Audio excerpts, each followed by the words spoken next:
I'm here with Jack Handley Jr., driver of the 45 Modified. How are you today, Jack? I'm doing good. Happy to be here on a Saturday. So you have a lot of wins and championships in the Blunderbust and the Super Pro truck. Now you're racing a Modified. Can you tell us a little bit how that transition has been? It's probably been the hardest thing I've ever done here. A lot of people say getting in a Modified is like the easiest thing to drive around this track, but I think they're all liars. Everybody that said that is a guy that hasn't driven one of them. They're definitely the hardest car by far to get around this racetrack. The competition is just like no other. Every guy out there is a shark that's fighting for that inch. So you have a new team this season. Can you tell us a little bit about that? Yeah, over the winter, I put this deal together with Joe Deniseski and Hydro Action. He's always been a long-time sponsor on the Super Pro truck, racing with Andre Vega. Everybody was always hanging out together. Just seemed like a natural fit for us to kind of step up. He was ready to be a car owner.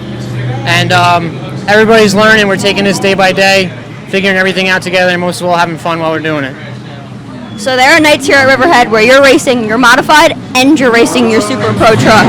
Can you tell us a little bit about your mindset and how those cars are driven so differently? The mindset's always the same, to cross the finish line first, but you got to do it a little bit differently. You know, the truck, it's like a 20-lap shootout. Once that green flag drops, it's like you got to go right away.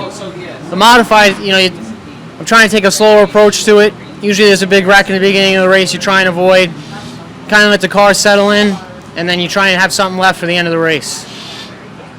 So you have a second place finish here at Riverhead. How would you celebrate if you take home that win tonight? Yeah, we're still chasing that first win. I really want to get it for these guys. Everybody works so hard and puts so much into this deal.